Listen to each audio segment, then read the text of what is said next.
Jadi InsyaAllah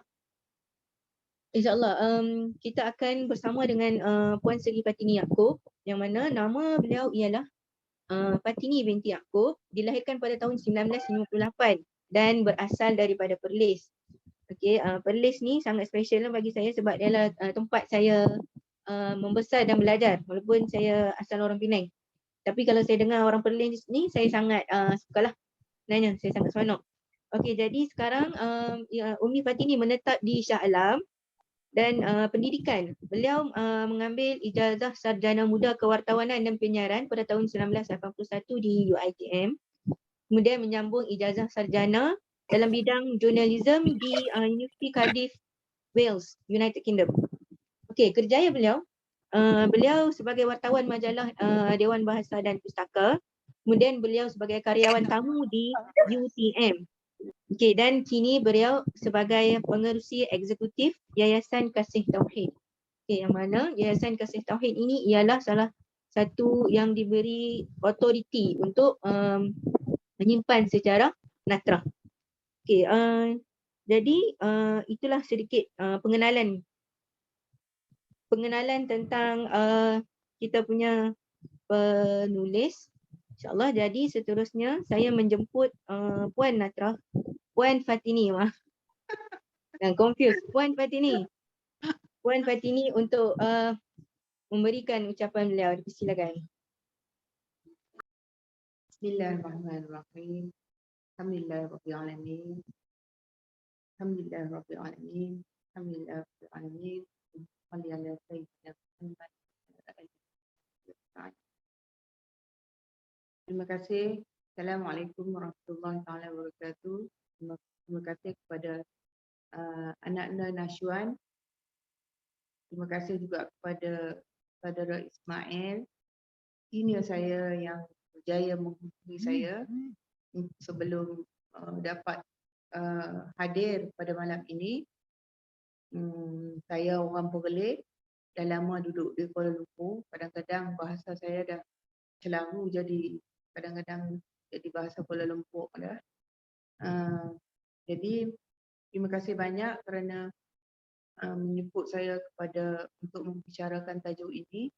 Tajuk ini dah hampir sebati dengan diri saya kerana macam anak tadilah, dia tersasul menyebut saya Puan Natrah. Hilang nama saya. Kawan-kawan saya pun menyebut saya juga dengan Natrah. Dan kalau kadang-kadang dia orang bertanya saya, kenapa awak tak bagi nama anak tu Siti Natrah? Saya senyum je lah.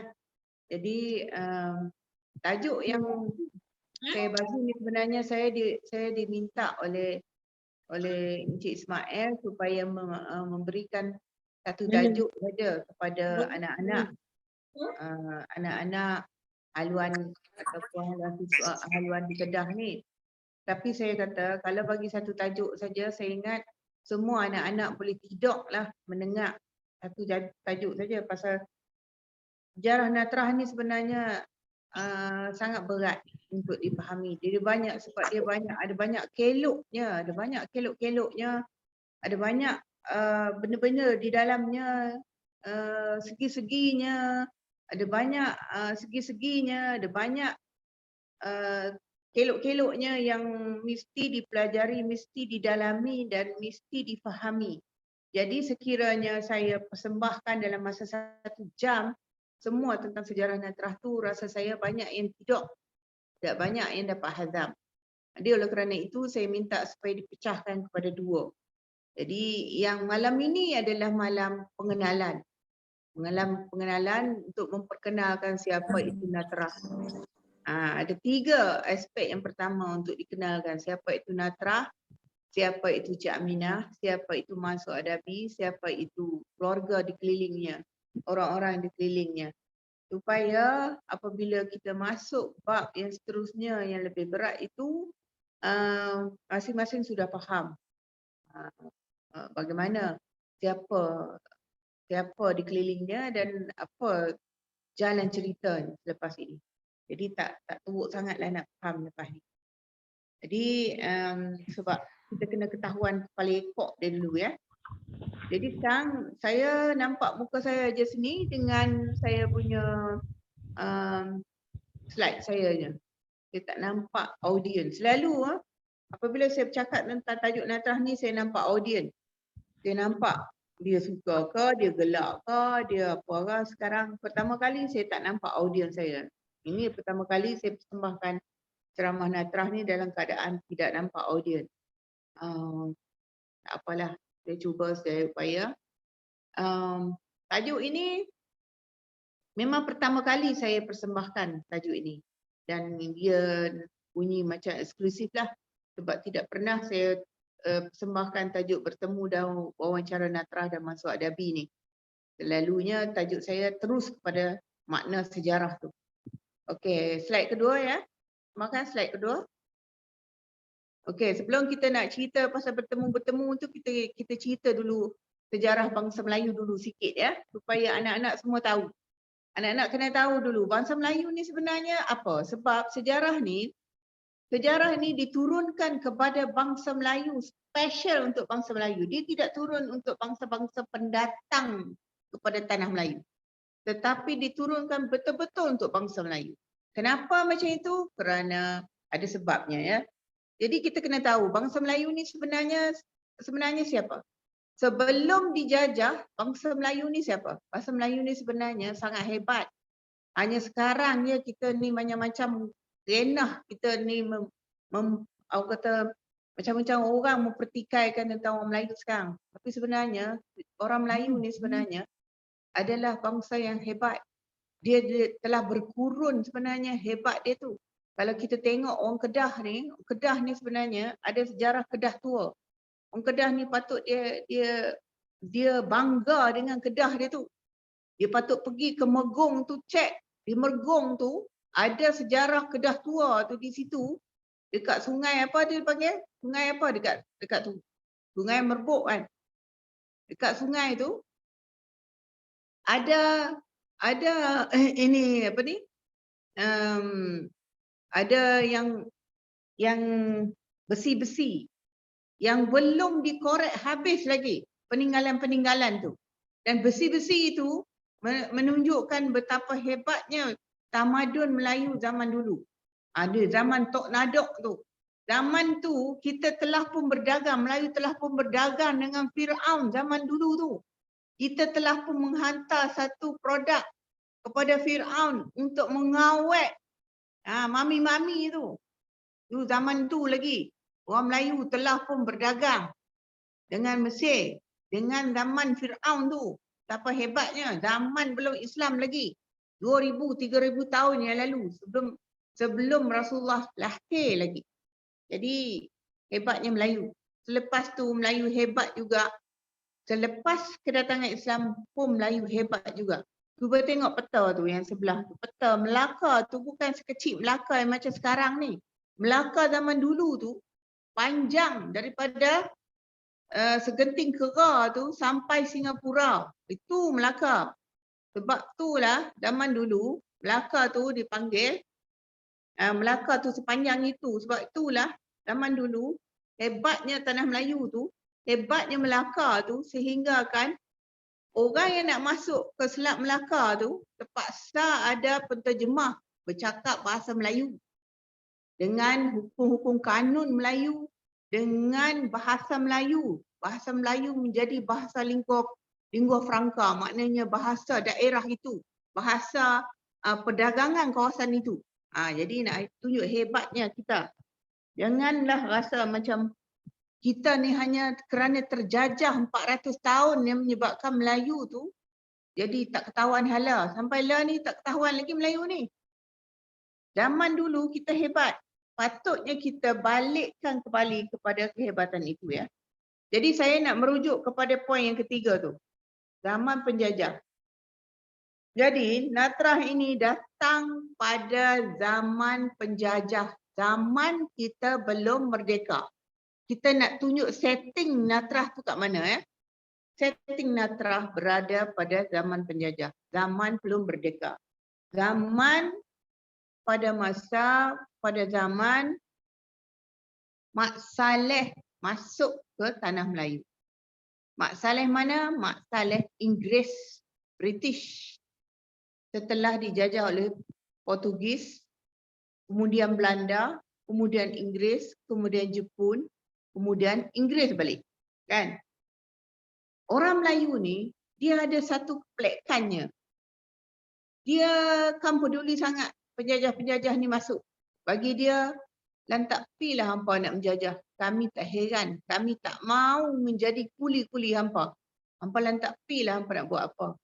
Tapi yang peliknya, Melayu-Melayu ni sebab dia adalah rakyat raja. Orang Melayu ni dia rakyat raja. Dia tak suka berajakan ataupun berkulikan semua penjajah-penjajah tu. Sebab tu penjajah terpaksa bawa masuk Cina-Cina dan India-India daripada luar untuk buat kerja-kerja bangunan, bina jalan raya dan tanam pokok-pokok getah dan sebagainya. Jadi buat jalan raya dan sebagainya ataupun buat jalan kereta api. Jadi apa yang jadi kat situ, orang Melayu ni duk tengok orang Mak Saleh ni, satu benda yang timbul di situ adalah orang Melayu ni kagum melihat cantiknya, handsomenya Mak Saleh. Dan Minah Saleh tu comel loteng pula. Jadi peliknya orang Melayu zaman itu, ini diberitahu kepada saya oleh orang Melayu yang menjadi pegawai-pegawai takbir zaman tu. Orang Melayu ni terkagum-kagum dengan Mak Saleh. Puji-puja kepada Mak Saleh ni dari kelompok yang paling rendah sampai kelompok elit dalam masyarakat Melayu. Itu sebabnya, gamaknya salah satu sebabnya apabila Jepun keluar, apabila Inggeris kalah, Jepun masuk dan Jepun kalah, kita tak gelut nak merdeka. Kita duk tunggu Inggeris balik. Pasal apa? Kita suka sangat Inggeris tu. Gamaknya lagu tu lah kot. Okay, next. Slide ketiga. Okay. Itu saya nak bagi latar. Latarnya tolong pegang. Pegangkan latarnya. Orang Melayu memuja Mak Saleh. Ingat Yang itu kena pegang sebab itu ada kaitan dengan kenapa Natrah turun kepada alam Melayu. Okey. Tahun 89 saya ni nak cerita bagi tak ada kena mengena dengan Singapura ke, tak ada kena mengena dengan keturunan Natrah ke, keturunan Masuk Adabi ke. Masuk Adabi ni orang Kelantan. Saya tak ada kena mengena langsung. Saya hanya ada kena mengena dengan Dewan Bahasa dan Pustaka sebagai wartawan Dewan Bahasa dan Pustaka. Saya wartawan majalah Dewan Siswa dahulu. Jadi nak jadikan cerita, pada tahun 88 saya ditugaskan oleh masa itu bos bahagian majalah Johan Jaafar. Sekarang Tan Sri Johan Jaafar memanggil saya masuk ke bilik dia pada satu hari dan mengatakan, "Fatini, kau pergi cari Natrah." Lepas tu saya cakap, "Bos, buat apa cari Natrah? Cerita zaman Tok Nadok, mana orang ingat lagi? Kau jangan cakap banyak lah, kau pergi cari dia." "Ya ke? Ada orang nak tengok ke cerita dia?" Saya kata. Kau jangan cakap banyak, kau pergi cari dia." "Okeylah bos." Saya pun pergi. Saya kata, "Mana nak cari? Kau pergi, aku tak kira, kau cari je kat mana pun." Jadi saya pun dengan taat setianya pergilah cari. Nasiblah saya baru saja habis belajar membuat masters di Universiti Cardiff di Wales. Kalau orang biasa yang tak tahu buat research, mampus nak cari mana tu. Kalau dia cakap macam tu je. Dia kata, "Hang pi cari, aku tak kira. Mana hang nak cari, hang cari je. Yang aku tahu, hang pi cari Natrah sampai dapat." Jadi saya kata, macam mana aku nak cari ni? Tak tahu kepala ekor mana nak start Jadi saya, oleh kerana saya dah pernah buat research, saya pun pergilah ke Arkib Negara. Yang pertama sekali saya pergi ke Arkib Negara. Saya buka sok khabar tahun 50. Dalam semua sok khabar Inggeris, sok khabar Jawi, sok khabar zaman tu mana ada Rumi Rumi Melayu tak ada. Jawi, sok khabar Inggeris dan sok khabar Jawi. Sok khabar India tak boleh baca lah saya kan. Jadi 2 surat khabar tu saya buka. Khabar Tulisan Melayu dan New Straits Times. Juga ada satu lagi Singapore Standard.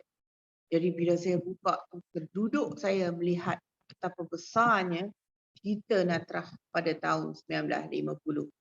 Terutama tahun bulan Julai, terutama sekali Disember. Cerita kaitan dengan kerusuhan dan sebagainya.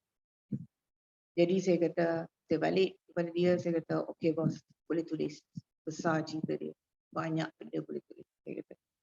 So daripada situlah saya mencari, daripada situlah saya bergerak mencari dia. Tempat pertama saya pergi tadi Akhir Negara. Kemudian tempat kedua saya mesti mencari keluarga angkat dia dulu di Kemaman Terengganu. Saya interview kakak angkat dia. Mak angkat dia Cik Aminah sudah meninggal masa itu. Itu je satu-satunya lagi yang tak dapat saya temui. Dia 3 orang yang paling penting ya dalam tragedi dalam sejarah Natrah ni. 3 orang yang paling penting. Satu Cik Aminah, mak angkat dia yang mengambilnya di Bandung. Yang kedua Natrah, yang ketiga Mansur Adabi. So 2 daripadanya saya dapat temui. Satu Cik Aminah yang meninggal. Yang ketiga saya mencari, saya dapat yang kedua tu saya dapat wawancara kakak angkat dia yang anak angkat Cik Aminah daripada Jepun yang bernama Puan Kamaria.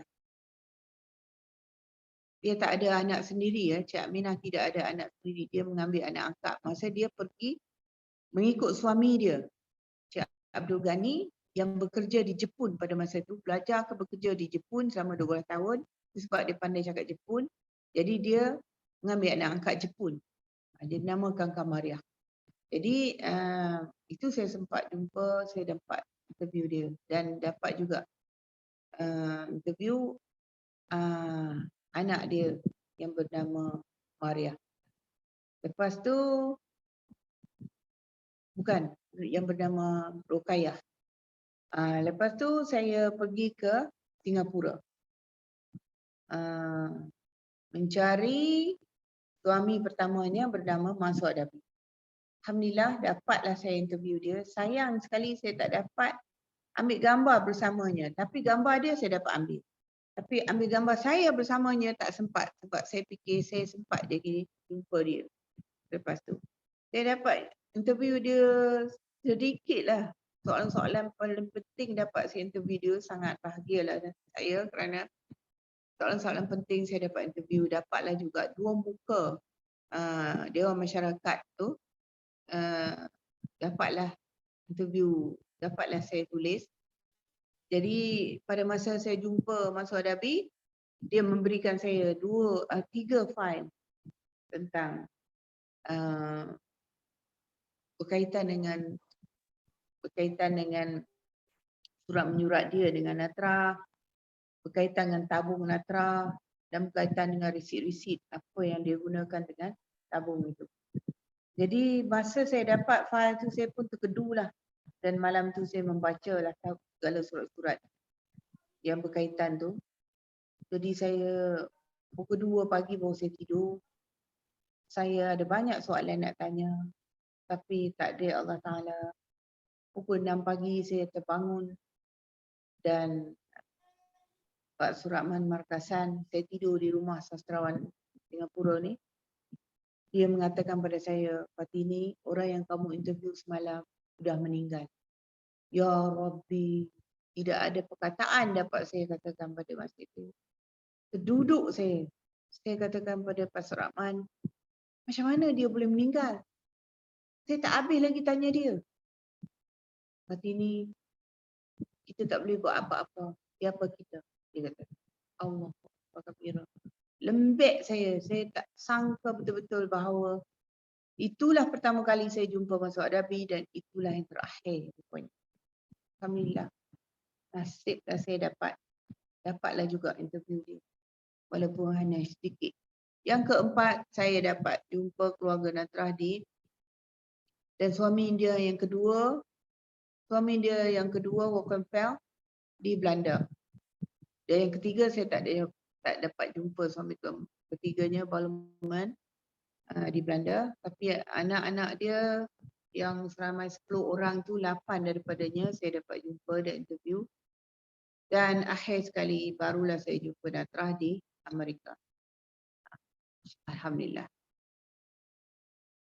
Okay, next.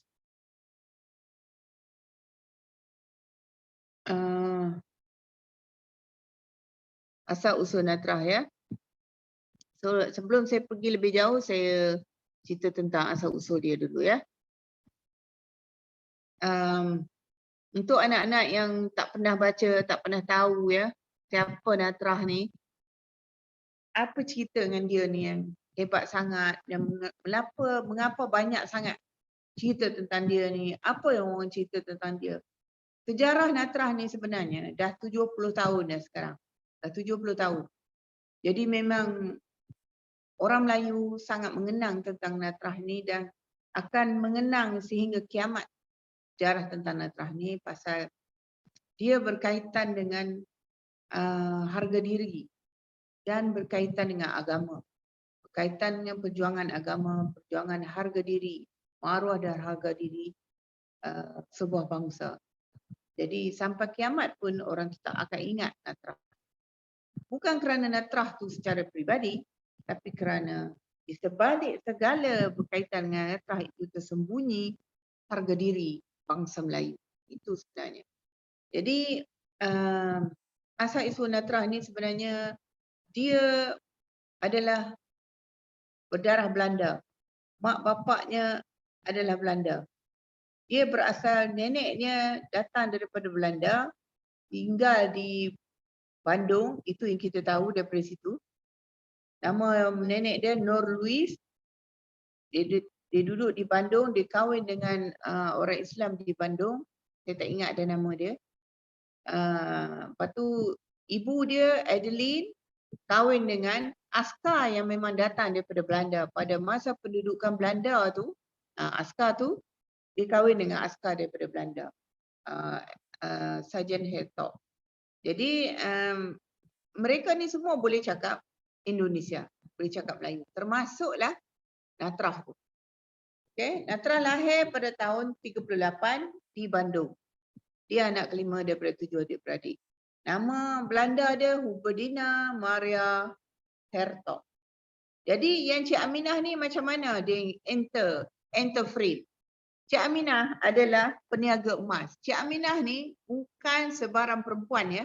Dia kalau dikira dalam zaman ini ya, dia ni kira jet setter lah. Dia ni bangsawan. Dia bukan sebarang perempuan dan dia bukannya amah. Dia bukan maid. Dia bukan sebarang perempuan. Dia bangsawan. Golongan bourgeois kalau orang Perancis panggil. Dia bukan sebarang perempuan. Dia zaman itu perempuan yang menjual emas adalah perempuan bangsawan ya, bukan sebarang perempuan. Maknanya perempuan orang kaya lah ni. Jadi dia menjual emas di Bandung dan dia bertemu nenek Nur Louis ni kerana menjual emas kepada Nur Louis ni. Jadi dia kenal tu dan dia selalu berjumpa di rumah Nur Louis. Jadi jumpa Adeline di situ dan jumpa Natrah di situ. Natrah tu budak kecil lagi, umur dia 5 tahun masa tu, bermain-main dan dia sangat nakal. Bila dia sangat nakal, dia naik turun main emas. Kawan tu, Cik Aminah sebenarnya dia tak apa suka sangat Natrah tu sebab dia ni ganas sikit, nakal. Suka, dia macam tomboy lah Natrah ni. Jadi pada masa pendudukan Jepun, mereka ni masalah sikit, susah sikit pasal kenapa susah? Kerana Mak Saleh kalau dengan Jepun akan buat bagi Mak Saleh susah lah sebab Jepun memang orang kata memusuhi Mak Saleh ni, orang kulit putih ni, sebab memang itu pun musuh mereka kan. Jadi memang masalah lah. keadaan hidup mereka di sana masa tu. Jadi Cik Aminah dengan kefasihannya bertutur dalam bahasa Jepun dan dia bekerja sebagai penterjemah Jepun masa itu, dapat membantu banyaklah keluarga Hertog ni. Jadi pada masa itu dapatlah membantu mereka ni dari segi makan minum dan sebagainya, ration makanan pun dicatu makanan dan sebagainya. Jadi keluarga mereka ni terhutang budi kepada Cik Aminah dan mereka merelakan, quote unquote, merelakan supaya Cik Aminah mengambil mengambil Natrah sebagai anak angkat. Walaupun sebenarnya Cik Aminah tidak berapalah sangat mahu nak mengambil Natrah ni. Jadi Cik Aminah bawa balik Natrah ke rumah dia dan mereka bersetuju bahawa Cik Aminah mahu mengislamkan Natrah. Okey. Jadi Cik Aminah bawa balik Natrah ke Kemaman pada tahun 1947. Jadi di sanalah, daripada sana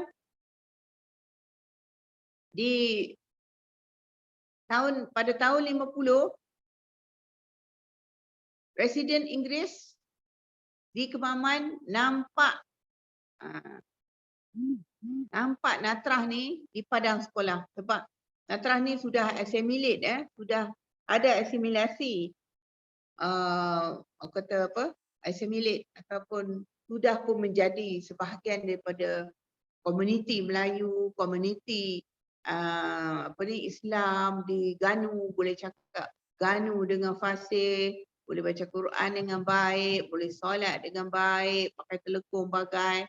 Jadi tak ada masalahnya. Lepas tu satu hari dia buat pertunjukan senaman di sekolah tu, tiba-tiba Mak Saleh Residen Inggeris tu nampak. Sebab Belanda ni dia satu penyakit dia adalah dia akan mencari mana-mana anak negeri dia, rakyat dia di mana-mana di dunia ni dia akan bawa balik ke negeri dia sendiri. Begitu yang terjadi di Indonesia, bukan hanya di Melaya tapi juga di Indonesia.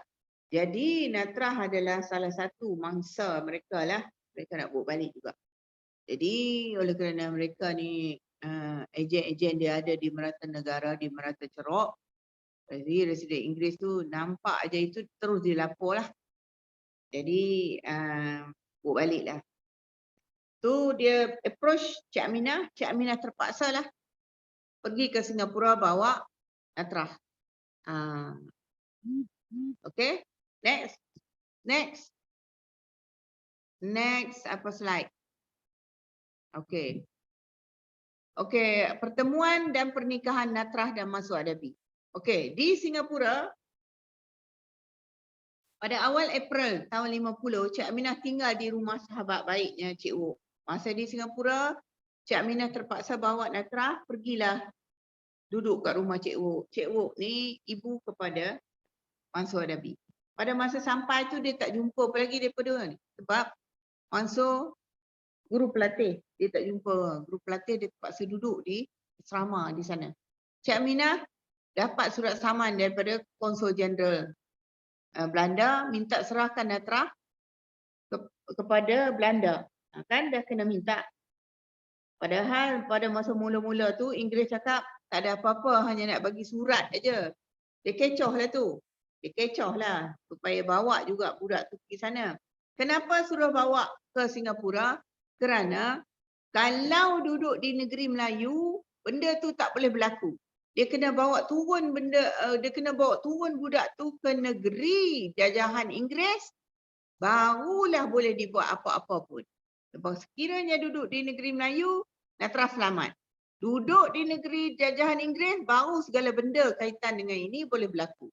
Jadi Natrah, Cik Aminah dibayar 500 duit selat untuk kerana upah menjaga Natrah selama ni. Cik Aminah terkejutlah. Jadi tapi dia tak boleh buat apa. Natrah dengan Cik Aminah terpaksa dipisahkan. Dia dipisahkan, diletak di di satu tempat bernama Girl Home Craft Center di York Hill, Singapura. Semasa di situlah buat pertama kali Natra bertemu dengan Mansur Adabi. Natra berumur berapa tahun masa tu? 13 tahun. Dan Mansur berumur 22 tahun. Nashwa, kamu dengar ke tidak? Macam tak dengar aja. Pengacara mana boleh tak dengar? Moderator mana boleh tak dengar? Kawan-kawan kita yang lain dengar tak? Saya Dengar. dengar. Bagus. Dengar, Datin. Saya takut saya bercakap seorang sebab saya seorang pun saya tak nampak ni. Saya kena ada respon.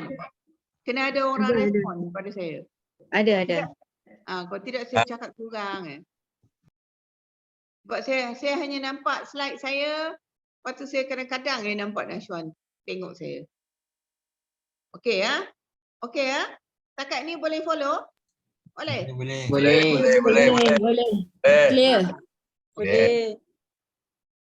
Okey, cuba tulis apa-apa kat situ. Faham ke apa ke? Okey. Kalau minat, bagus. At least something lah. Saya dapat sikit, ada respon sikit kan. Saya bercakap ni. Okey ya, faham setakat tu? Okey, sehinggalah Cik Aminah buat pertama, Natra buat pertama kali bertemu dengan Mansur. Ingat usia dia 13 tahun waktu tu. Mansur berusia 22 tahun. Sekarang ni kalau 13 tahun kahwin dengan 22 tahun tu macam kiamat satu dunia lah. Tapi zaman itu biasa lah tu. Umur tu kahwin. Mak saya kahwin umur 16 tahun. Dengan bapak saya 18 tahun.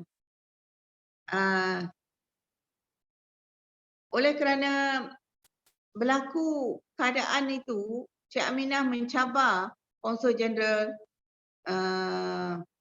Belanda di mahkamah. Zaman itu sebenarnya Cik Aminah ni bukan sebarang perempuan. Sebab tu saya kata dia bukan sebarang perempuan. Oleh kerana dia kelompok bangsawan, maka dia ada networking dia yang menyebabkan dia boleh dapat nasihat peguam dan sebagainya. Kalau perempuan-perempuan biasa, dia tidak akan dapat ni semua ni. Kalau kena tarik, kalau perempuan tu kena tarik di Belanda, kena tarik lah. Tak boleh buat apalah, nangis sajalah perempuan tu kan. Tapi Cik Aminah ni, dia ada kawan-kawan dia nasihatkan dia, mari kita cabar dia di mahkamah. Akhirnya Cik Aminah mengambil peguam dan mencabar Konsul Jeneral Belanda di mahkamah. Alhamdulillah, atas sebab teknikal, Cik Aminah menang. Macam mana teknikal itu? Teknikal itu, Konsul Jeneral Belanda ni mengambil kesempatan pada masa itu menjadikan mereka tu sebagai caretakers ataupun sebagai mengambil tindakan sebagai ibu bapa ataupun penjaga kepada Natra. Padahal mereka tu bukan pun ibu bapa dan penjaga kepada Natra. Jadi mahkamah tidak dapat menerima ini.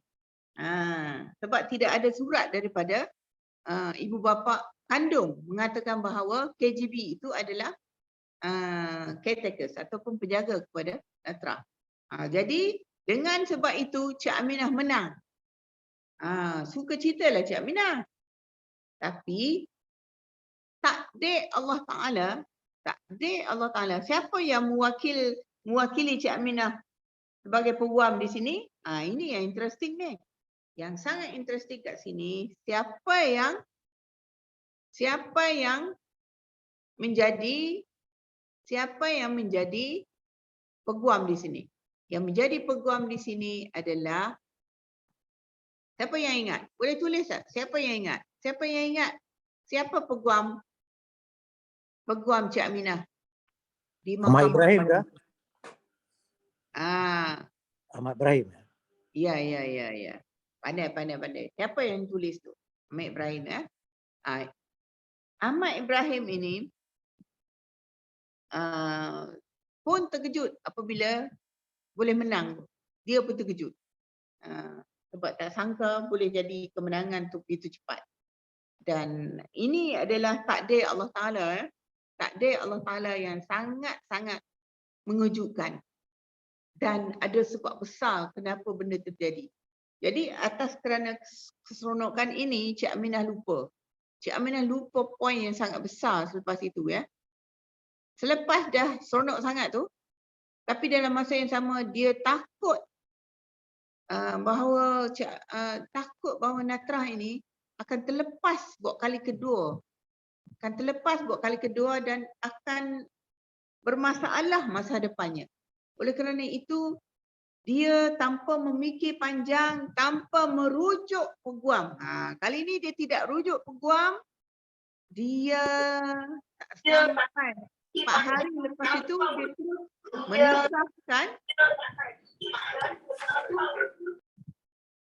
dia menikahkan Natrah dengan Mansur Adabi. Yang kat sinilah bila saya tanya, tak apa, ini adalah saya punya judgement saya sendiri, tapi kalau mengikut peguam, saya dengan Profesor Ahmad Ibrahim, saya sempatlah jumpa dia. Sebenarnya saya sempat interview Profesor Ahmad Ibrahim. Antara orang-orang yang terlibat dalam sejarah Natrah ni, Allah takdirkan saya dapat jumpa beberapa orang yang sangat dekat dengan sejarah ni. Kecuali Cik Aminah je saya tak dapat jumpa. Profesor Ahmad Ibrahim saya dapat jumpa, Natrah dapat jumpa, Mansur Adabi dapat jumpa. Takdir Allah Ta'ala yang sangat besar lah. Jadi saya dapat jumpa dia dan saya berbeza pendapat dengan Profesor Ahmad Ibrahim dari segi ni.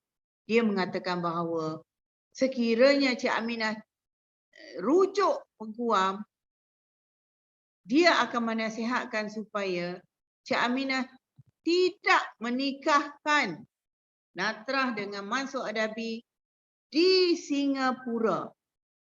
Nikahkanlah mereka di Tambak Johor pun tak apalah, ataupun bawa balik terus ke Kemaman dan nikahkan di sana. Supaya apa yang akan terjadi selepas itu tidak terjadi. Okey, itu adalah saya simpan story itu untuk 6 hari bulan November. Tak boleh cerita sekarang. Sebab kalau cerita sekarang, anak-anak takkan dengar lagi. 6 November, siri kedua nanti. Kan? Sekarang dia hanging dulu. Okay. Okay, next. Next Tidur ke anak? Lepas, satu lagi. Okay. Ni dua slide yang terakhir. Bertemu Mansur di Singapura, kat sini tak ada, saya tak tulis. Bertemu Mansur, Wockenfeld dan Natrah. Okey, saya bertemu Mansur Adabi di Singapura, suami dia yang pertama. Kemudian saya bertemu Wockenfeld di Belanda, suami dia yang kedua. Kemudian Natrah di Nevada, Amerika. Itu gambar-gambar dia lah. Sayang saya tak boleh ambil gambar color dua-dua tu. Yang tengah je gambar color. Padahal itu adalah gambar-gambar gambar zaman moden tu, bukan zaman klasik. Zaman dah color semua tu. Kan zaman P. Ramlee tu. Okey, apa yang nak diketahui tentang ini? Saya tak tulis apa-apa kat situ sebab saya nak tanya apa yang anak-anak semua nak tahu ni. Kat bahagian ni. Banyak kat sini ni. Tapi saya tak tahu apa benda yang anak-anak nak tahu. Cuba tulis. Atau cakap dengan saya apa benda nak tahu. Umi, saya ada soalan. Dengan Wockenfeld, Natrah bercerai ke tidak? Bercerai. Cerai hidup. Dia kan kuasa bercerai di tangan dia kan? Kristian kan? Natrah dah Kristiankan diri dia. Dia sebenarnya dia tidak Kristiankan diri dia tidak ada agama pun Natrah tu. Dia tak mau masuk Islam, dia tak mau balik kepada Islam. Dia tidak mau balik kepada Islam, dia tidak mau Kristian. Tapi sebenarnya kuasa di tangan dia lah, Kristian. Kalau Kristian ni perempuan yang ceraikan suami. Macam tu lah. Siapa yang dalam banyak-banyak anak ni yang baca buku saya? Buku. Bukan baca majalah, buku. Majalah anak-anak mungkin tak bacalah. Buku. Saya baca sikit. Baca buku. Ya, Buku. saya beli 2 buku. Oh, okey. English dan Alright. Oh, okey. Apa berlaku Nordin Abu Bakar? Apa berlaku semasa jumpa Natrah di US? Itu gambar saya jumpa dia. Gambar saya lebih alim zaman tu lah. Berbanding dengan sekarang. Okey. Okey, nanti saya jawab beli buku tu. Tu gambar tu Syafiah ya. Batik tu kita dapat tajaan daripada BBMB, Batik Malaysia tu. Dia punya tangan, dekat tangan dia tu karang itu kraft tangan Malaysia bagi. Senior saya Puan Sabrina yang bagi apa dipanggil clash kan? Clash ya. Dompet tu. Jadi kita ada sponsor lah yang masa tu yang baju tu pun ada sponsor, clash tu pun ada sponsor. Jadi dia pakai baju tu balik lah mengenang zaman tu. Kita bawa tu sebagai mengenang itu. Dan MAS juga menawarkan tiket percuma untuk dia dan anak-anak dia untuk ziarah Malaysia pada masa tu. Tapi dia orang ni sombong, tak mau balik. Tak mau balik zaman tu ya. So soalan dia tadi apa? Apa yang berlaku masa di sana? Apa yang berlaku di Amerika ya? Saya berada di Amerika selama 7 hari 7 malam. Wawancara dia lah, bertanya dia kisah yang lama tu. Apa yang bagaimana masa kecil dia, adakah apa yang dia ingat masa di Kemaman. Semua dia ingat lah, kawan-kawan dia, nama kawan-kawan dia pun dia ingat. Dia ingat macam mana nak ambil wuduk, tapi dia tak ingat lah bacaan-bacaan dalam semayang, semua dia tak ingat lah.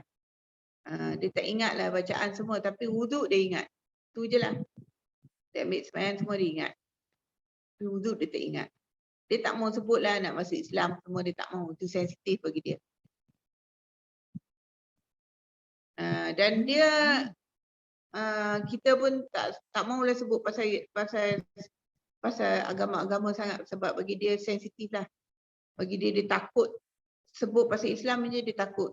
Sebab dia ni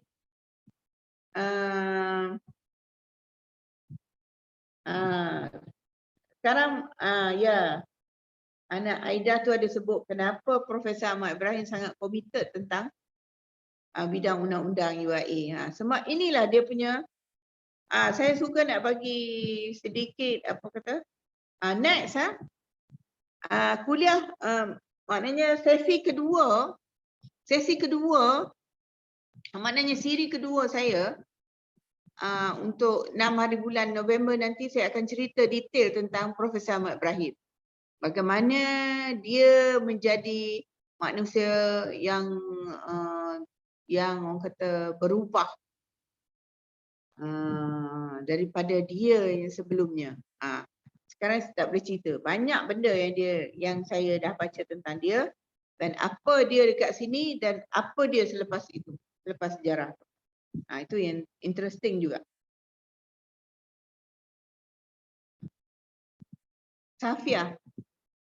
Syafiah dari mana ni? Saya tengah baca soalan dia ni. Syafiah dari mana? Mesir. Saya dari Melaka. Tak, Syafiah daripada universiti kat Mesir .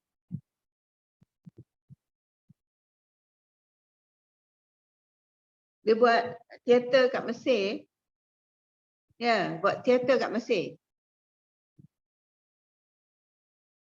Mesir mana? Kahirah.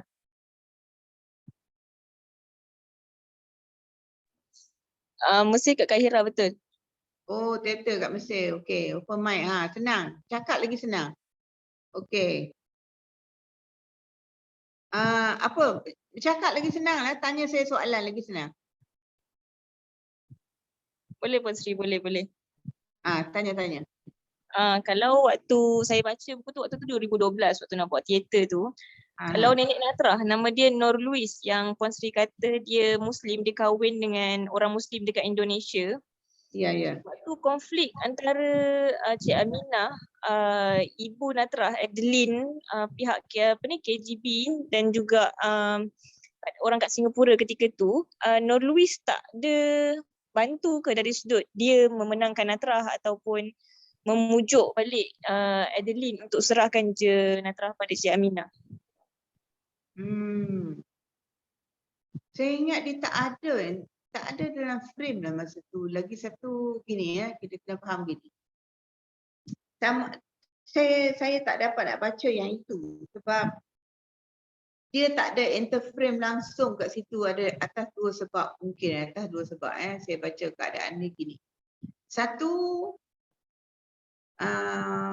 dia mungkin dah balik ke Belanda pada masa tu. Dia bersama dengan Adeline ya, di Belanda. Dia tidak dibawa pun ke mahkamah di Singapura ataupun berada sebagai saksi di Singapura. Tidak dipanggil sebagai saksi di Singapura. Okay? Dia kena dipanggil sebagai saksi baru dia boleh bercakap-cakap tu. Yang kedua, kalaupun dia boleh menjadi saksi, oleh kerana Belanda ni, terutama Persatuan Palang Merah Belanda ni sangat-sangat menginginkan Natrah tu balik kepada Belanda, dia tidak akan mengambil sebarang saksi yang boleh merugikan mereka. Okey, saya boleh bagi jawapan macam itulah. Okey? Baik, faham. Terima kasih Puan Sri. Ya, sama. Okey, ada soalan lain? Bagi buka mic lah. Saya suka kalau ada soal jawab macam tu lagi daripada bertulis. Jadi saya dengar suara orang daripada saya cakap seorang. Ada lagi soalan? Tolong cerita sikit yang tentang perkahwinan peringkat awal lah, perkahwinan dia dengan Mansur Adabi tu. Perkahwinan dengan Mansur Adabi. Di Singapura. Ya. Okey. Cerita macam mana yang Cik Aminah yang aturkan perkahwinan tu, yang tu macam mana dia boleh jadikan anggota perkahwinan tu sendiri. Adakah itu dengan rela Natrah ataupun dipaksa ataupun macam mana, dia rasa macam mana? Okey, perkahwinan tu bagi saya genuine. Tiga-tiga orang tu genuine. Cik Aminah rasa dia genuine, ikhlas dia terhadap perkahwinan tu, dia tidak memaksa dia dua orang tu. Mansur rasa dia terhadap Natrah pun rasa hati dia terhadap Natrah pun genuine. Natrah kepada Mansur pun genuine. Saya boleh rasa benda ni kerana gini. Of course saya tak jumpa Cik Aminah ya. Tapi saya jumpa Mansur dan saya jumpa Natrah. Saya jumpa Mansur dan saya tanya soalan ni. Adakah benar bapa mengasihi ataupun mencintai Natrah pada masa itu? Ya, dia kata saya pada masa itu, kita pada zaman itu, pada masa itu kita kalau kita kasih, kalau kita cinta pun kita bukan macam orang muda-muda sekarang, dia kata. Kita bukan macam itu, dia kata. Jadi kita tidaklah tunjuk macam itu, tapi kita memang rasa hati kita dia adalah wanita pertama saya lah. Dia cakap itulah. Cara dia bercakap tu kita bahawa rasa hati kita tu jelas, dia kata.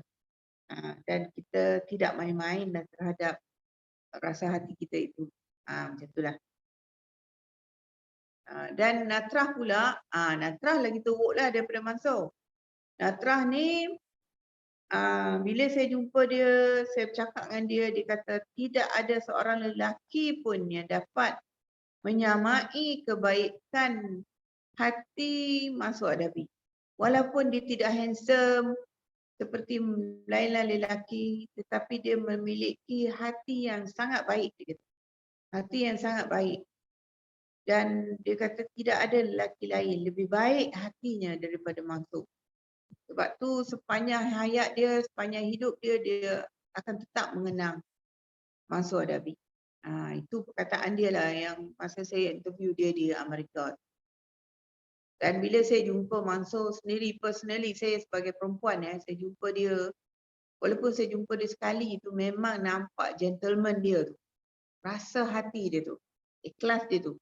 Jadi kalau tak heranlah kalau sekiranya Trump boleh tergila-gilakan pada Mansur ni lah. A man with no words. Tak, orang kata tak bercakap banyak. Tapi lelaki yang akan membuat sesuatu, berbuat sesuatu itu ikhlas. Ikhlas dari hati dia. Itu mahal lah. Jadi perkahwinan mereka berdua ini memang genuine. Dan bukan dipaksa oleh sesiapa. Walaupun bertemu hanya lebih kurang 4 minggu saja. Yang itulah yang dibahaskan dalam mahkamah oleh hakim, mengatakan bahawa perkahwinan ini nampak seperti dipaksa-paksakan. Tapi sebenarnya tidak. Kerana dan bila masuk chambers hakim chambers judge punya chambers pun, apabila ditanya kepada Natrah pun, Natrah mengatakan bahawa perkahwinan ini adalah genuine, saya tidak dipaksa dan sebagainya. Dan bila disuruh pemilih pun, Natrah mengatakan bahawa dia memilih untuk tinggal di Melaya dan dia tidak mahu pulang. Dan memang pun judge pun merasakan bahawa genuine budak ini mahu tinggal di Melaya. Okeylah. Puan nak kata ni depa ni kahwin kat mana ni? Dia ada di pejabat mana? Dia memang nikah di rumah Cik Wok tu. Nikah di rumah Cik Wok. Nikah di Singapura. Dan nikah itulah yang peguam bahaskan tu. Peguam kata kalau nak nikah boleh, bukan tak boleh nikah, boleh. Tetapi tempat nikah itulah yang menjadikan itu satu kerugian yang sangat besar. Satu kerugian yang sangat besar. Kalau dirujuk kepada kita, kita akan minta supaya nikah tu berlaku di tempat lain. Di Tambak Johor pun tak apa. Di atas Tambak Johor pun tak apa. Luar daripada tanah jajahan. Sebab berlaku di tanah jajahan, segala perlakuan, segala undang-undang fall into them. Itu masalahnya. Tidak boleh nak dibuat apa dah. Semua benda dah jatuh. Dah jatuh kata dia orang kat situ. Kalau buat balik ke Maman lebih baik, masuk Tambak Johor lebih baik, duduk kat Johor kahwin pun lebih baik. Macam tu. Jadi dah nikah kat situ, rugilah. Macam itulah. Peguam katalah. Tapi saya nanti siri kedua saya akan bahaskan balik pandangan saya sebagai pengkaji. Pernikahan itu adalah, nanti saya jawab. Sekarang tak boleh jawab. Kalau saya jawab sekarang, rugi. Anda semua tak ikut nanti. Kenapa tadi Puan Sri kata, Puan Sri differ dengan pandangan tersebut? Tunggu ya. Saya jawab kemudian. Bolehkah nak bertanya, betulkah surat yang antara Natrah dan Mansur Adabi ni diubah sesuai oleh pihak lain? Ya. Surat antara itu cerita, kalau itu anak ni mesti baca buku saya ya. Sebab tu dah sampai advance dah tu. Tu kira dah advance kalau cerita tentang surat ya. Baca buku saya. Ada baca buku? Tak, saya baru tahu minggu ni tentang Natrah ni. Saya baca di artikel di Facebook. Oh, artikel Facebook. Ada baca buku. Ingatkan baca buku saya. Okey. Ada itu dah masuk advance. Saya tu faham. Kalau saya pecahkan jilid tu, itu kira dah kira tahap ketiga lah. Natrah di kalau saya bagikan jilid jilid pertama natrah, asal usul natrah sehingga natrah kahwin. Itu satu jilid. Jilid kedua sehingga rusuhan. Jilid ketiga rusuhan sehingga dia berkahwin dan bercerai dengan Okenfeld. Jilid keempat dia ke Amerika dan meninggal. Dia ada 4 jilid sebenarnya tentang Natrah ni. So ini adalah jilid ketiga sebenarnya. Dia di Belanda. Dia dah dibawa ke Belanda dan dia dah bawa ke Belanda dan dia dah bersama dengan family kandungnya di sana. Jadi kira terkeluar daripada sini lah. Terkeluar daripada siri 1 ni. Nak jawab ke tak ni? Atau tunggu next siri? Boleh. Ni apa cuma ringkaskan kata yang cetusan apa tu peristiwa apa ni yang besar di 1950 yang dia orang tak setuju dengan ni keputusan mahkamah tu. Yang tu kita puan kata cerita cara ringkas lah. Yang mana tu? Yang keputusan mahkamah tu, keputusan mahkamah. Yang kata Natrah ni apa ni satu perkahwinan tu, yang kedua tu menyebabkan dia dikembalikan kepada keluarganya asal. Oh, itu dah masuk yang next siri. Yang 6 hari bulan November tu. Hari ni takat ni dulu. Takat pernikahan dulu. Lepas ni minggu 6 hari bulan tu dia akan masuklah mahkamah dan rusuhan. Dia akan masuk cerita sebab ini nak kena halus tau. Bahagian mahkamah dan rusuhan ni halus. Sebab ini banyak nak kena faham kat sini ni. Sebab dia kat situ dia ada belit sikit. Kalau orang tak faham yang ni, sebab dia halus. Halus tu supaya orang boleh faham kenapa dia begini, kenapa dia gini, kenapa dia gitu. Banyak tu. Dia ada takdir Allah kat situ. Kalau tidak kerana itu, orang Melayu tak bangkit. Kalau tak kerana ini, orang Melayu tak sedar diri. Dia semua. Dia ada enterframe-nya tu adalah bangsa Melayu. Dia bukan hanya kita kira kerana dia 2 orang ni aja. Kerana saya pengkaji, saya bukan penulis saja-saja melihat cerita dia 2 orang ni aja. Saya mengkaji keseluruhan berkaitan dengan bangsa Melayu, berkaitan dengan ekosistem keliling tu. Bangsa, sejarahnya, agamanya, penjajahnya, apa kerja penjajah kat situ, kenapa dia jadi gini, kenapa setting begitu, kenapa anak penjajah yang timbul dekat situ. Kalau Cik Aminah bela anak Cina atau benar anak India, dia bela anak Jepun, kenapa tak jadi masalah tu? Dia bela anak Jepun tu, anak angkat Jepun, kenapa Jepun tak ambil balik anak tu? Kenapa tak timbul benda tu? Dan kenapa anak Belanda timbul? Kan pelik? Jadi saya akan jawab siri akan datang boleh? Saya hold itu. Kalau saya tak hold, orang tak datang untuk 6 hari bulan tu, dia kira iklan tu akan datang. Boleh. Seterusnya, bolehkah adakah Natrah mempunyai anak bersama Mansur Adabi? Okey, ini boleh jawab. Bersama Mansur Adabi, ada satu zaman itu, ada satu jenis perkahwinan dipanggil nikah gantung. Pernah dengar tak? Nikah gantung. Nikah tetapi tidak bersama. Itu dipanggil nikah gantung. Nikah tetapi tidak bersama. Itu dipanggil nikah gantung. Zaman itu ada. Tapi zaman sekarang tak tahulah ada ke tidak. Sekarang rasanya nikah dulu sebelum digantung. Sekarang ni jadi cerita lain banyak. Kan? Maknanya bersama dulu baru nikah. Jadi macam tu kot. Jadi zaman dulu ada macam tu kesnya. Dia kesnya nikah tetapi tidak bersama. Mungkin sebabnya masa tu guru-guru tidak dibenarkan kot. Tak tahulah macam cerita dulu-dulu. Nurse kalau kahwin pun tidak boleh. Nikah gantung juga nurse.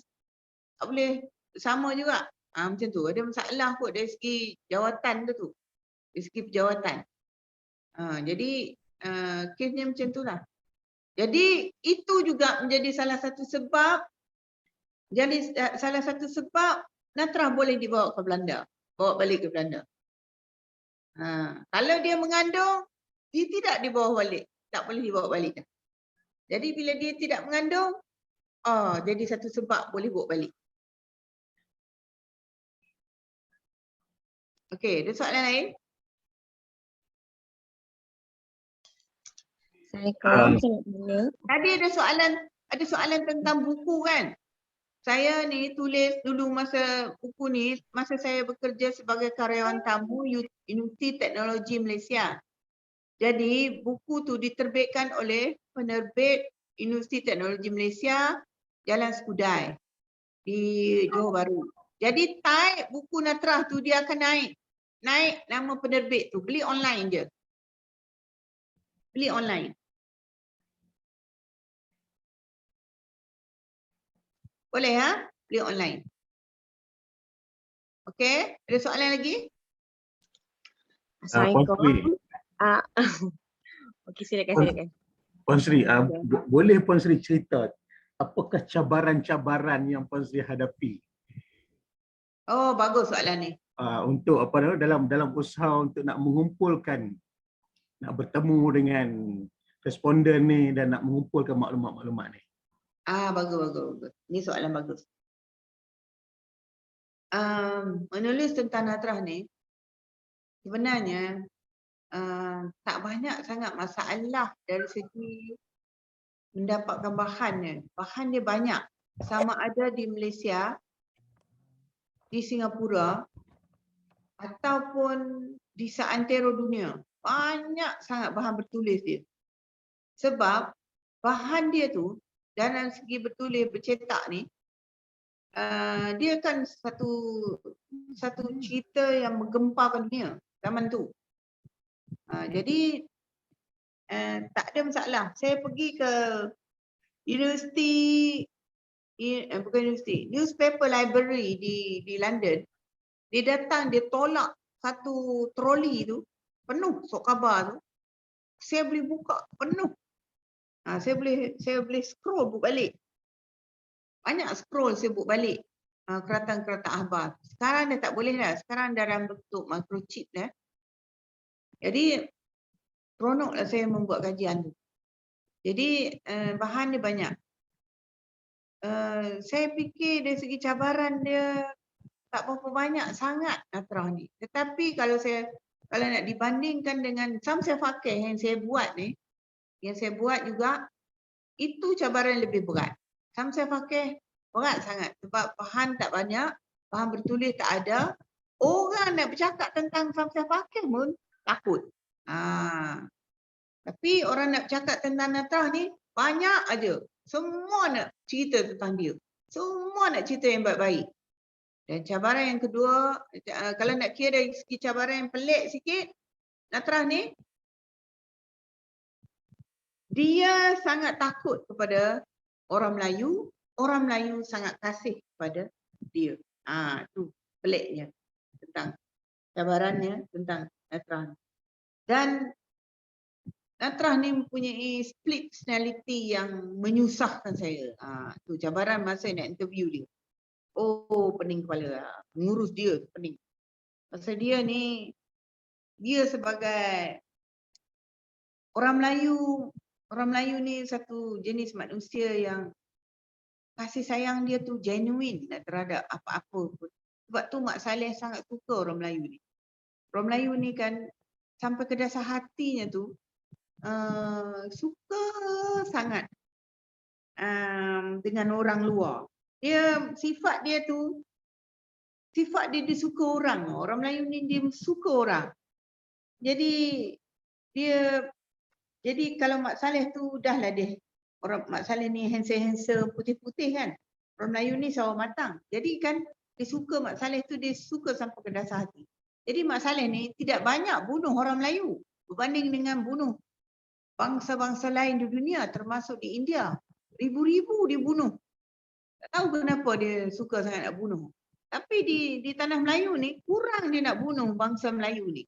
Mungkin kerana bangsa Melayu ni suka senyum tu pada Mak Saleh tu, suka ambil hati pada Mak Saleh ni. Barangkali lah. Jadi orang Melayu ni sangat suka mengenang kebaikan ataupun bila sebut Natrah yang boleh meleleh mata tu. Sampai ke dasar hati dia mengenang Natrah tu. Sebab bagi orang Melayu, Natrah ni adalah lambang kesucian, lambang kebersihan agama tu. Lambang tu. Padahal apabila saya jumpa Natrah, Natrah tu telah berubah menjadi orang lain sama sekali. Dia bukan Natrah yang kita bayangkan itu. Dia telah berumur 50 tahun masa saya jumpa dia. Orang Melayu mengenang Natrah pada umur 13 tahun. Orang Melayu merakam Natrah pada umur 13 tahun. Padahal Natrah telah berubah menjadi manusia dewasa pada umur 50 tahun. Alangkah jauhnya manusia ini berubah. Tetapi pemikiran orang Melayu tidak pernah berubah. Berubah mengikut perubahan dia. Jadi payah saya nak memberitahu orang Melayu bahawa jangan tanya saya tentang Natrah dari segi agama dia, dari segi apa. Macam kita lah. Kadang-kadang kita nak tengok orang Melayu dekat kampung tu pun dia semayang ke tidak pun, kita tengok dia pun tak tentu lagi dia semayang. Nama je Melayu tapi tak tentu lagi dia semayang. Jadi apatah lagi Natrah tu yang jauh duduk di negara yang keliling dia tak ada pun orang Islam. Jadi kita boleh bayangkan, boleh jadi dia pun jauh lah daripada Islamnya tu. Macam tu. Jadi kita sangka baik je lah. Kita mohon ampun daripada Allah untuk dia. Macam tu lah. Jadi itu cabaran saya lah sebenarnya untuk menjelaskan kepada orang bagaimana Natrah tu sebenarnya. Islam ke lagi dia. Saya kata fikir baiklah, doalah untuk dia supaya dia balik ke Islam. Sebenarnya Natrah tu takut yang teramat-amat terhadap Islam. Takut nak masuk Islam dia sebab dia takut orang Kristian bunuh dia.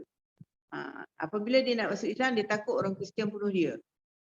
Kalau dia masuk Kristian, dia takut orang Islam bunuh dia. Jadi dia hidup dalam keadaan ketakutan. Itu yang saya boleh baca lah tentang dia. Okey, ada soalan lain?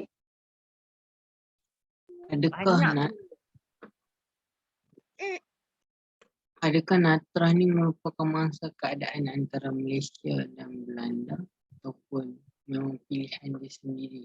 Mangsa keadaan antara negara yang menyebabkan situasi ini berlaku.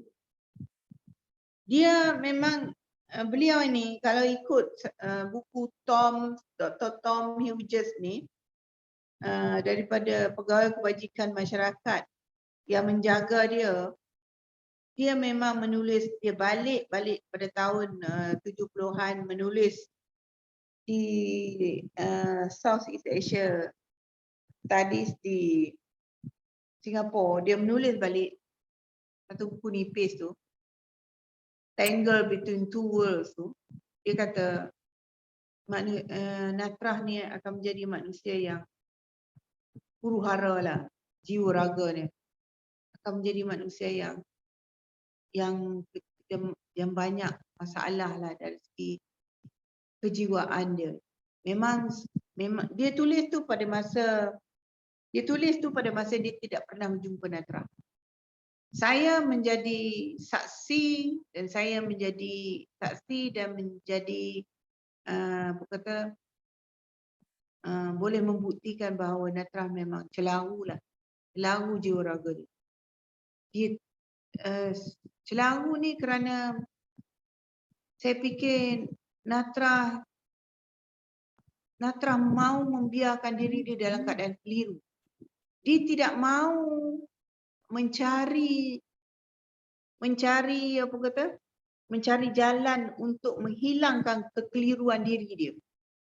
Kita dikelirukan oleh orang. Itu kerja orang lah ya. Tapi kita mesti mencari hala menghilangkan keliru itu. Tapi Natrah tidak mahu menghilangkan keliru itu.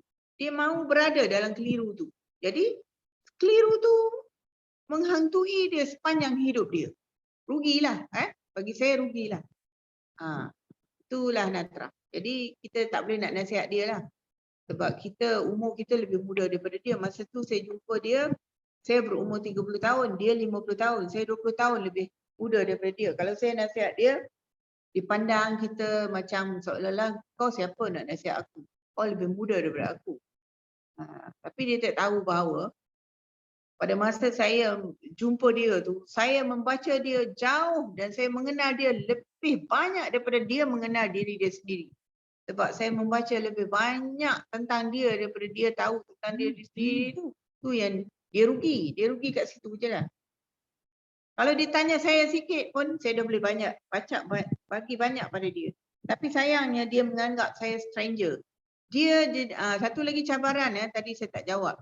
Satu lagi cabaran saya adalah dia tidak percaya wartawan. Bagi dia wartawan ni adalah manusia yang mencari duit dan kaya dengan cerita dia. Jadi bagi dia semua wartawan ni kaya kerana dia. Kaya disebabkan cerita hidup dia. Dia klasifikasikan semua wartawan ni sama. Dia tak tahu kata saya bukan wartawan sok khabar macam sok khabar nyamuk atau sok khabar buat duit ni. Saya wartawan kerajaan yang kita kerja makan gaji. Kita bukan ada bonus-bonus apa pun masa tu. Gaji saya masa tu 1,000 lebih je. Tak ada pula sebab tulis Natrah ni, dia dapat bonus apa pun. Ada naik pangkat apa pun tak ada. Biasa je. Dapat berjalan pergi interview dia je lah. Itu je lah. Okey, ada soalan lain? Kalau disebut dari segi mangsa tu memang betul lah. Dia adalah mangsa politik lah. Mangsa politik. Kekejaman politik antara dua negara, antara dua budaya, antara dua agama. Memang kejam lah. Bagi saya kejam. Sebab yang menjadi hakim tu sebenarnya adalah British. Dan British ni mempunyai satu undang-undang yang meletakkan kanak-kanak lebih tinggi daripada mana-mana undang-undang di dunia ini. Common law dia macam tu. Budak-budak ni dia anggap sebagai paramount consideration. Dia bagi paramount consideration. Maknanya mereka memberikan yang terbaik kepada budak-budak. Biar budak-budak tu membuat pilihan mana dia nak tinggal. Tetapi dalam kes Natrah exceptional. Itu saya pelik. Kenapa benda tu berlaku begitu? Itu yang peliknya. Okey, ada lagi soalan? Kita nak berhenti pukul berapa ni? Adakah dia pernah melalui proses brainwash di Belanda? Oh, kalau tanya soalan ni bukan di Belanda saja brainwash tu. Brainwash tu berlaku, saya fikir brainwash tu berlaku masa dia di Singapura lagi. Masa mahkamah. Itu saya cerita nanti 6 hari bulan. Sekarang kalau saya cerita dah habis cerita lah. Hari bulan. Hari bulan saya akan cerita brainwash. Berlaku di Singapura lagi. Sebelum dia balik ke Belanda. Di Belanda lagi banyak lah. Sebab dia ada guard, dia pergi sekolah pun ada guard, ada pengawal semua sekolah pun. Dia dikawal selama 10 tahun. Bila dia balik ke Belanda. Banyaklah. Banyak story lah.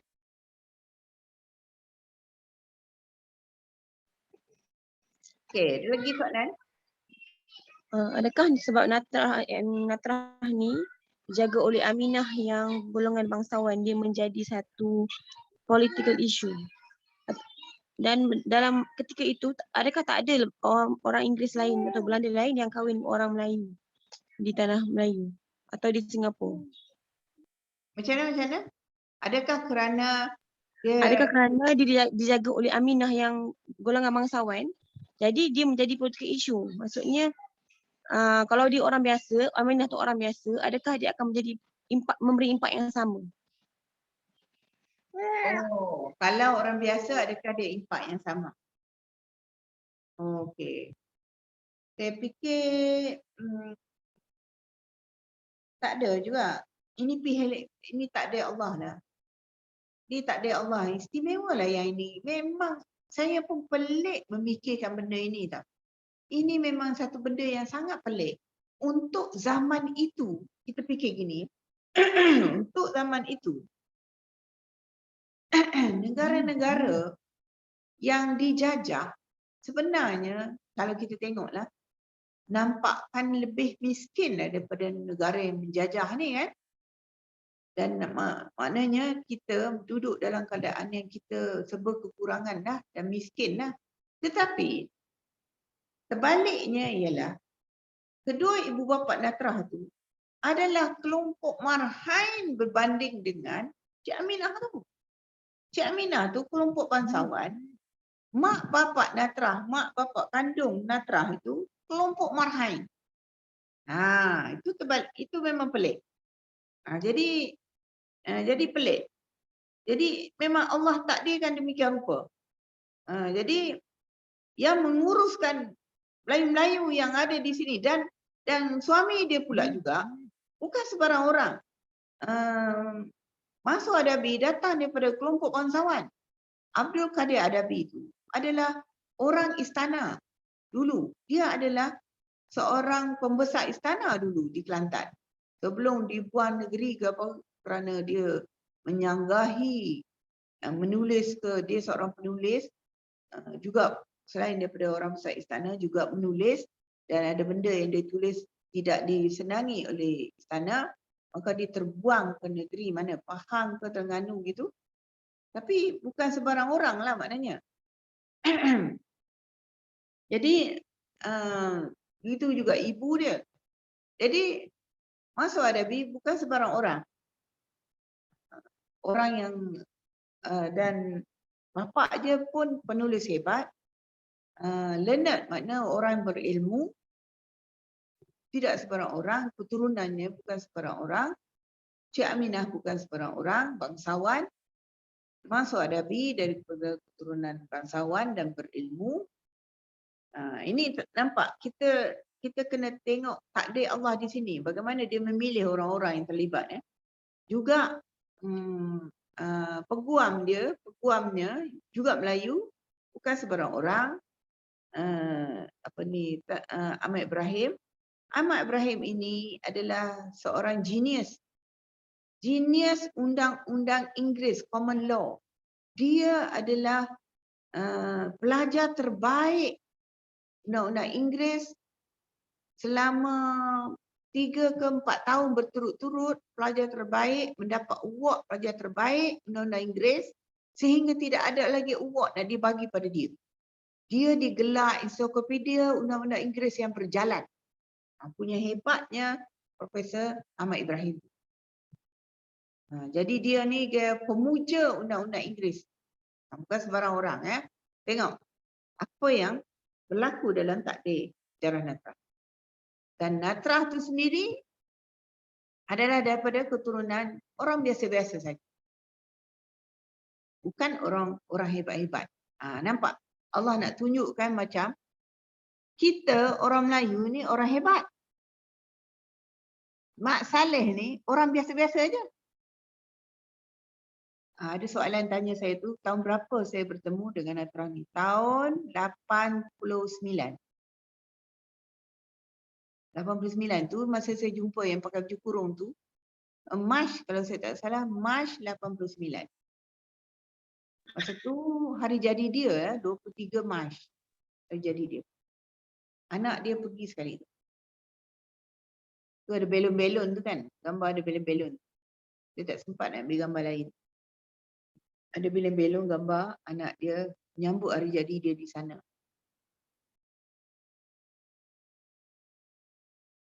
Apa yang boleh kita belajar dari kes Natrah ini? Makna Siri kedua adalah makna sejarah Natrah. Banyak sekali. Aidah ni buat apa?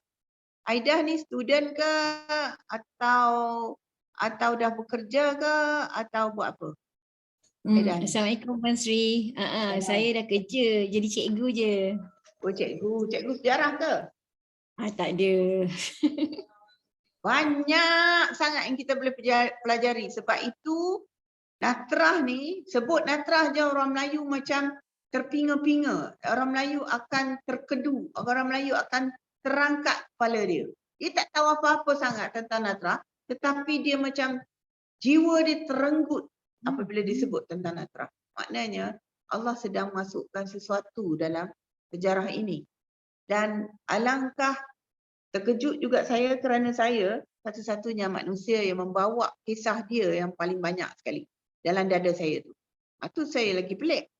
Jadi saya terpaksa bacakan sejarah ni, saya terpaksa bacakan makna ni begitu banyak sekali saya kena bawa dia. Jadi sekarang saya kena bawa keluar balik sejarah ni dalam keadaan orang Melayu dah berpecah belah, orang Melayu dah banyak generasi muda hilang jati diri, hilang makna diri, makna Melayu, makna jati diri Melayu ni dah semakin hilang.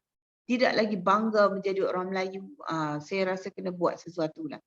Jadi kalau nak kira nak ada benda, ada apa yang kita patut belajar daripada sejarah Natrah ni, sebenarnya sejarah Natrah ini mengajar kita banyak sangat tentang makna menghargai jati diri kita sebagai seorang Islam dan bangsa Melayu yang hebat. Itu sedang mengajar kita ini. Janganlah kamu perasan untuk menjadi orang lain. Dan janganlah kamu kagumi bangsa lain. Sebenarnya kamu adalah bangsa yang hebat. Islam telah menghebatkan kamu. Kenapa kamu gatal sangat nak hebatkan orang lain? Itu sebenarnya ini nak Allah ajar kita. Kalau tak faham lagi, mari saya nak rotan anda semua. Itu ayat dia. Main-main je lah ya. Apa soalan tadi tu? Di mana di US saya jumpa Natrah? Tak nampaklah soalan tadi cepat sangat jalan. Ya betul. Di US di mana? Di Nevada. Nevada ni tempat orang main judi. Tempat orang ski. Di Nevada lah. Nevada apa namanya? Lake Tahoe. Itu tempat orang main ski. Itu tempat orang main judi. Jadi itu tempat resort, ada banyak resort kat situ. Saya jumpa dia di situ sebab dia jadi cleaner dekat situ. Cleaner resort dekat situ lah. Dia kerja dekat situ. Dia cari duit dekat situ. Sebab bagi dia Belanda tu dah orang kata apa, nak ambil angin tempat lain lah, cari duit tempat lain. Dan kerja dia memang teruk lah dekat sana sebagai cleaner. Saya tengok lah, saya pergi tengok dia buat kerja. Satu hari saya ikut dia buat kerja, saya ambil gambar dia. Teruk lah. Urat-urat kaki dia semua naik. Teruk lah cleaner kerja dia. Okey, ada soalan lagi? Kita berhenti pukul 11 Bagi Ya. kan lah dia orang nak tanya. Umi, ada lagi dua soalan dekat chat. Yang pertama dia tanya, kenapa Natrah kahwin di Singapura dan bukan di Johor? Dan yang kedua dia tanya, adakah kes Natrah ni exceptional sebab agama? Exceptional? Uh, Adakah kes Natrah ni exceptional kerana agama? Tak faham soalan tu. Apa dia? Soalan dia, adakah exceptional itu Salam sebab Puan faktor Sri. agama? Tadi Puan Sri ada cakap kata because British meletakkan di UK kan kanak-kanak tu paramount. So maknanya kepentingan terhadap kebajikan kanak-kanak tu terlalu tinggi. Tetapi dalam kes Natrah ni dia tak jadi seperti itu. Maknanya dia tak letak Natrah punya kepentingan tu tertinggi sekali. So adakah agama tu adalah faktor mengapa Natra tu tak diberikan keutamaan. Pilihan dia tak diberikan keutamaan. Okey. Saya jawab soalan tu dulu. Jadi saya sebenarnya baru berjumpa satu sebab lah sebenarnya. Inggeris sebenarnya ingin meletakkan keutamaan itu. Masih lagi dia mau meletakkan keutamaan itu, tapi disebabkan ada diplomatik punya tekanan diplomatik sebagai tekanan diplomatik daripada masa tu tanah jajahan Inggeris itu ada dia punya dipanggil Pesuruhjaya British di Singapura. Masa itulah dia tekanan tu datang daripada dia orang menekan supaya judge tidak membuat keputusan yang merugikan Belanda lah. Itu sebabnya terpaksalah keputusan itu memihak kepada Belanda. Itu yang ceritanya sebenarnya. Tapi itu saya jumpa soalan saya jumpa apa dipanggil, saya jumpa fakta itu selepas saya tulis buku kuning tu. Buku Natrah, Biography Natrah tu ya. Soalan yang kedua tadi tu, soalan apa Najwa? Kenapa Natrah kahwin di Singapura dan bukan di Johor? Itu tak tahulah. Cik Aminah yang buat keputusan tu kan. Cik Aminah, Cik Wok dan beberapa orang lagi lah yang dalam keluarga dia orang tu membuat keputusan macam itulah. Kita pun tak tahu kenapa dia buat keputusan. Dia macam keputusan ni kadang-kadang kan kita ikut gerak hati kita macam tu nak buat dan semua tu. Semua tu sebenarnya adalah takdir Allah. Kita boleh kata itu sebagai sebahagian daripada takdir Allah. Sekiranya tidak macam itu takkan berlakulah takdir kemudian lepas tu betul ya. Dia kerana ada petik gitu dia akan jadi domino selepas itu. Kan? Kalau tak kerana ini, tak ada yang lain-lain tu. Gerak-gerak tu semua kan disebabkan Allah yang jalan. Kita kena fikir macam itulah. Janganlah kerana kalau kita tak buat gini kan tak jadi gitu. Tak jadi gitu, tak jadi gitu. Tak boleh. Apabila dia sudah terjadi, maka bacalah bahawa itu sudah ada tangan Allah di situ. Kalau kita tak baca macam itu, mana kita letak kepercayaan kita, iman kita kepada qadar dan qadar. Itu poin dia. Okey, ada soalan tadi. Cik Taqiyuddin bertanya saya tentang pernahkah Natrah berjumpa Cik Aminah sebelum Cik Aminah meninggal? Tak adalah jumpa sebab Cik Aminah meninggal tahun 76. Natrah tahun 76 belum balik lagi ke Malaysia. Dia pernah balik ke Malaysia tahun 1997 kalau tak salah. Adakah sebab apa tu? Itu soalan bertulis tu. Cuba bercakap soalan tu. Tak dia, puan apa? Cuba bercakap boleh tak? Mic. Sebab soalan tu panjang. Okey, Assalamualaikum warahmatullahi wabarakatuh. Terima kasih Puan Sri. Saya nampak tadi Puan Sri ada sebut, saya dengar Natrah macam ada split personality dan dia macam membiarkan diri dia dalam kekeliruan, dia tak cuba keluar daripada kekeliruan. Jadi adakah possible, maknanya mungkinkah dia ini sebenarnya adalah individu yang ada keperluan khas, maknanya dia memang dia ada isu-isu keperluan khas di situ. Possible tak? Keperluan khas tu maksudnya apa? Maknanya mungkin kalau kata dia split personality tu mungkin dia ni, kalau sekarang lah kita kategorikan sebagai mungkin autism ke ataupun mild lah, yang macam itulah maksud saya. Oh, okey. Saya tak fikir begitulah.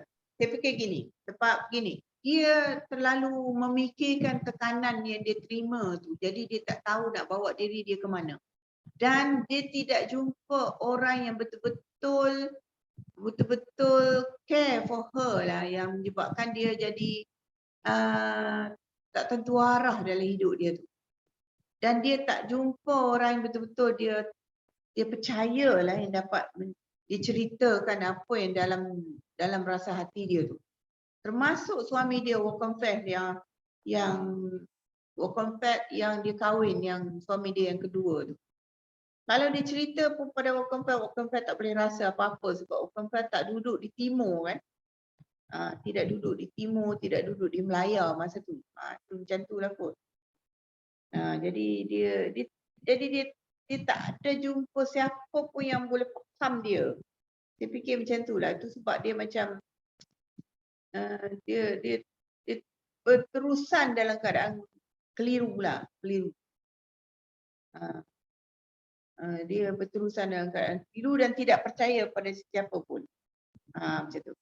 Dan dia dalam hati dia tu, deep inside her heart tu, dia macam bergantung harap untuk balik ke Melaya dan balik kepada Mansur Adabi.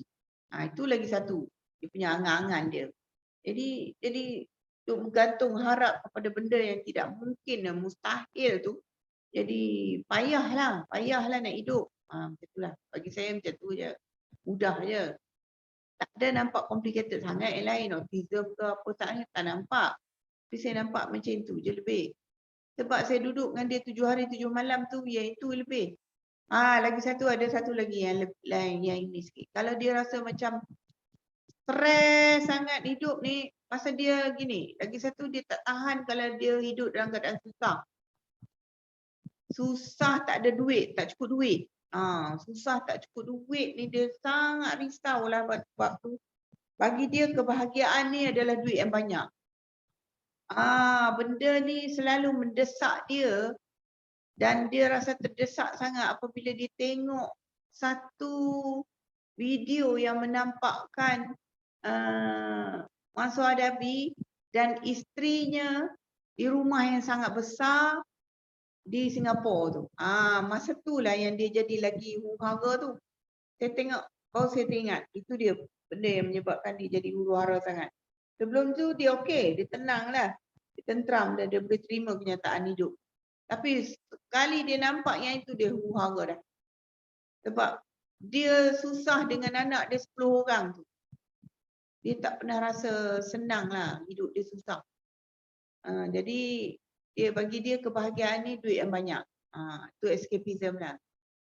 Duit yang banyak. Jadi bila dia tengok Mansur Adabi kaya dan ada banyak duit dan isteri dia bayangkan dia sepatutnya duduk tempat isteri dia duduk di Singapura tu. Dia macam tu. Jadi maknanya gini. Kalau kita beriman,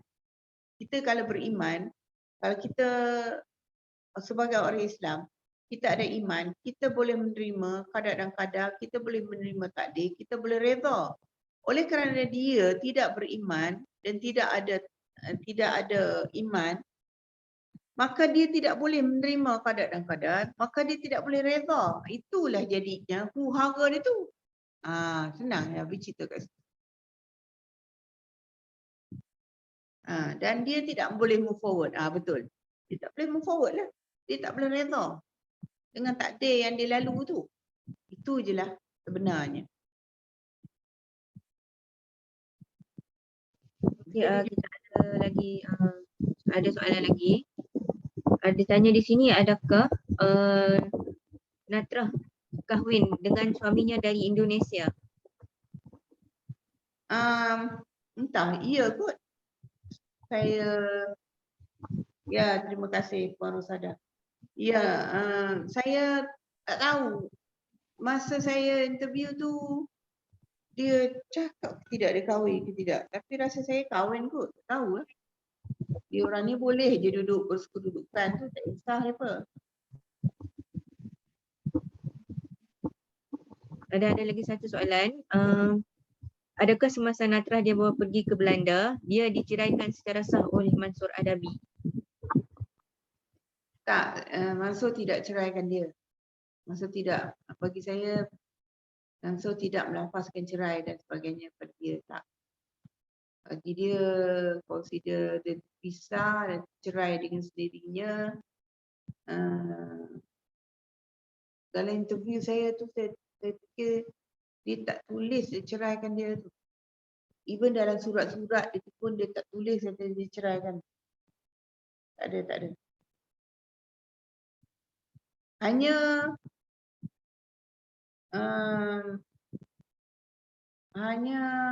ke mana?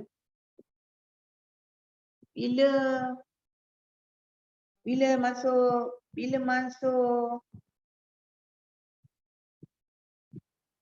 saya tak ingat siapa kahwin dulu. Mansur kahwin dulu ke atau Natrah kahwin dulu? Tak ingat saya. Saya rasa Mansur kot kahwin dulu. Lepas tu baru dia. Baru Natrah. Sebab benda tu keluar dalam surat khabar tu yang masing-masing dapat baca tu. Surat khabar kan suka story juicy tu. Masing-masing dapat baca story masing-masing dah kahwin. Okey, sebelah. Okey, itu adalah Pak Cik ada soalan ke? Ada. Okey, terima kasih kepada Puan Sri Fatini yang dapat bersama kita dan juga kepada semua yang dapat hadir pada malam ni. Jadi Total semua berapa Total yang melihat kita, yang mendengar kita. Saya minta maaf kepada Puan yang kata saya ingat mula lebih, rupanya maksimum 100 saja. Minta maaf lah. Jadi ada banyak yang nak masuk tapi kita bagi second link tadi tak tahu berapa banyak. Minta maaf banyak-banyak. Itu masalah salah faham sikit. Okey. 6 hari bulan November ni kita hari Sabtu pagi kita akan buka link pada pukul awal lah 8.45 pagi. Sesi bermula pada pukul 9 pagi sehingga 12.30 tengah hari lah. Iaitu jam setengah dengan Puan Sri Fatini lah. InsyaAllah kita jumpa di anggota November nanti insyaAllah. Assalamualaikum. Terima kasih Puan. Ya, sama-sama. Boleh tak kita buka untuk FB betul tak? Ada FB tak?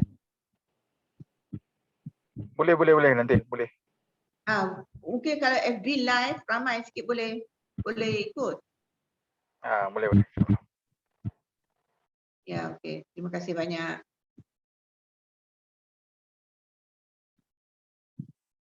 Ya, betul. Harap dapat guna media yang lebih ramai, pengguna boleh join. Okey, baik, insyaAllah kita dah sampai ke pukul 11, 2 minit malam. Jadi saya kira berakhir di sinilah sesi kita pada malam ini insyaAllah, dan saya dapat tengok terlalu banyak soalan yang diajukan oleh para pendengar. Ini Aceh juga, terima kasih. Aceh pun ada ya? Ya, dari Aceh juga ada. Oh, terima kasih. Ada. Jadi ini bermakna semua orang dengarlah dan memberi perhatian kepada apa yang disampaikan oleh Umi Fatini sebentar tadi. InsyaAllah. Dan kepada sesiapa yang ada soalan yang disimpan, yang nak tanya lebih lanjut, kita akan jumpa semula pada 6 hari bulan November nanti insyaAllah. Dan kami dari pihak penganjur akan meluaskan medium penggunaan ini kepada lebih ramai audiens insyaAllah.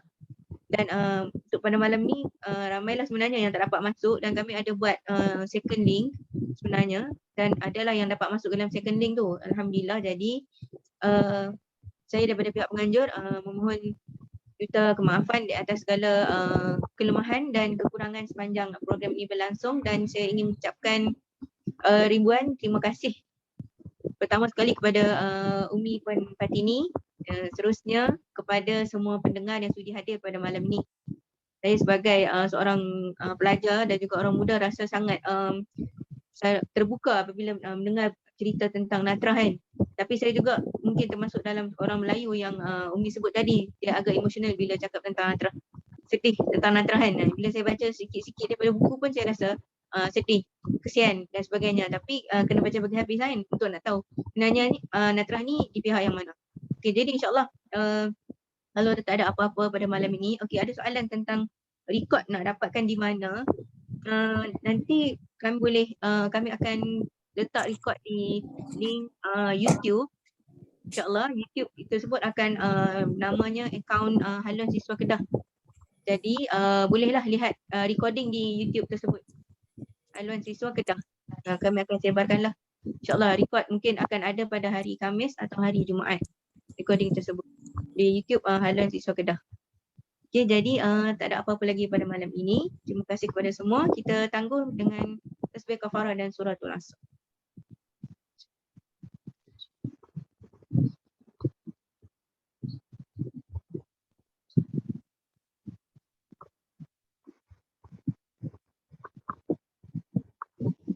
Assalamualaikum warahmatullahi wabarakatuh.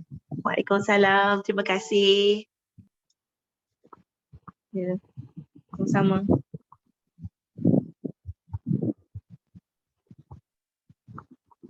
Waalaikumsalam. Keluar semua. Terima kasih. Terima kasih. Banyak orang luar ya? Ya. Banyak orang luar kan? Bukan student je ya? Ya, Terima kasih, Puan bukan Sri. student. Ya, terima kasih. Orang dewasa pun